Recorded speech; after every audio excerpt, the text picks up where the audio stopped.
আমি আবার বলবো সংবাদ মাধ্যমের কাছে, বলো বাবা যাইনি, তাহলে আমিও সিসিটিভি ফুটেজটা ছাড়বো, কত ধানে কত চাল প্রমাণ করবে।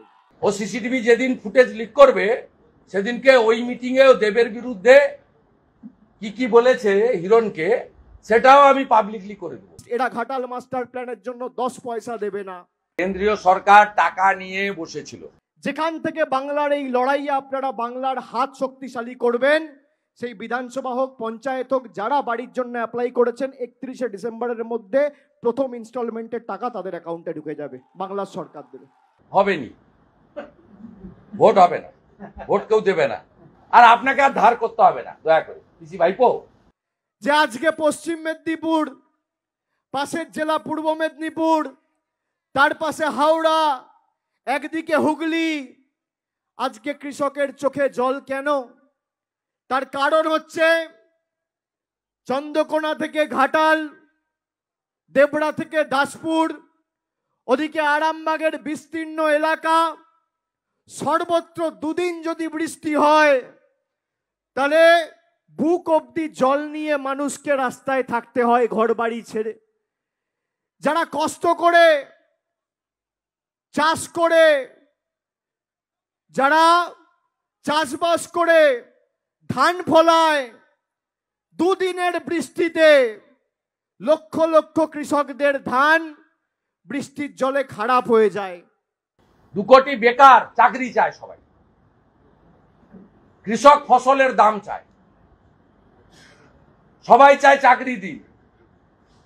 2 কোটি বেকার, 50 লক্ষ এই দেবরা, দাসপুর, ঘাটাল, পিংলা, সবং সব বাড়ি ছেড়ে চলে গেছে যুবক ছেলেরা, 28, 30, 32, 35। নিজের লোকেরাই চায় না যে এরকম 2 নম্বরই লোক, যার পায়ের নখ থেকে শুরু করে মাথার চুল অব্দি 2 নম্বরই। আমি তো ঢুকতে দিইনি, আবার বলেছে আমি অভিষেক ব্যানার্জির অফিসে যাইনি। আমি আবার বলবো সংবাদ মাধ্যমের কাছে, বলো বাবা যাইনি, তাহলে আমিও সিসিটিভি ফুটেজটা ছাড়বো, কত ধানে কত চাল প্রমাণ করবে। যে মানুষের সামনে মিথ্যে কথা বলছে তাকে জবাব দিয়ে প্রত্যাখ্যান করবেন, হ্যাঁ কি না? আমার যেমন পা ধরেছিল প্রশান্ত কিশোর ভাইপো, সৌগত রায়, সুদীপ বন্দ্যোপাধ্যায় পা ধরেছিল 1 ডিসেম্বর 2020। এখন যাকে কালো বলছে তখন তাকে বলেছিল হিরে। ছাড়বেন না, আমাদের সর্বনাশ হয়ে যাবে। ঠিক একইভাবে অজিত মাইতি খড়গপুর লোকালের পিংলার এমএলএ, তাকে দিয়ে হিরণকে ডেকেছিল। হিরণ যাওয়ার আগে আমাকে ফোন করেছে, আমি বলেছি কি বলছে শুনে এসো। ওটা তো পার্টি অফিস না, Camac street office, personal office, অনেক আগের কথা। হিরণ শুনেছে, শুনে বেরিয়ে এসে হিরণই ভিডিওটা আমাকে দিয়ে রেখেছে। ওখানে ভাইপো যা যা বলেছে ওটাও আমি লিক করে দেবো। ও সিসিটিভি যেদিন ফুটেজ লিক করবে সেদিনকে ওই মিটিং এ দেবের বিরুদ্ধে কি বলেছে হিরণকে সেটাও আমি পাবলিকলি করে দেবো, বের করতে বলবো। স্বার্থে ঘাটাল মাস্টার প্ল্যান করবে না। আমি মুখ্যমন্ত্রীকে ফোন করি, ফোন করে বলি যে দেব যে কথাটা বলছে অত্যন্ত ন্যায়সম্মত, বাস্তববাদী। আমরা যদি ঘাটাল মাস্টার প্ল্যান না করি তাহলে আগামী 100 বছরে কেন্দ্র সরকারের কাছে আপনি তীর্থের কাকের মতো চেয়ে বসে থাকবেন। এরা ঘাটাল মাস্টার প্ল্যানের জন্য 10 পয়সা দেবে না। মমতা বন্দ্যোপাধ্যায় বলে দেবকে বল, যদি 1 মাসের মধ্যে কেন্দ্র ঘাটাল মাস্টার প্ল্যানের টাকা না ছাড়ে, এই বছরে 31শে ডিসেম্বরের আগে আমার সরকার ঘাটাল মাস্টার প্ল্যান করবে। কেন্দ্রীয় সরকার টাকা নিয়ে বসেছিল, 50% কেন্দ্র দেয়, 50% রাজ্য দেয়। মমতা বন্দ্যোপাধ্যায় একটা মিথ্যাবাদী। জমি অধিগ্রহণ এতদিন করেনি বলে ঘাটাল মাস্টার প্ল্যান কার্যকর হয়নি। 10 বছর এই মিথ্যুক সাংসদকে লোক দেখেছেন। আজকে এই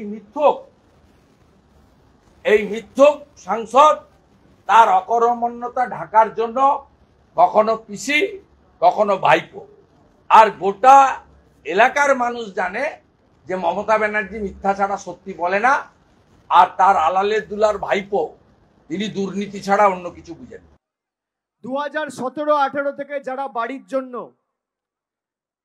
এ প্রান্ত থেকে ও প্রান্ত ঘুরেছেন আবাসের জন্য, খালি ভারত সরকার, কেন্দ্রের সরকার টাকা বন্ধ রেখেছে বলে আমরা মানুষকে টাকা দিতে পারিনি।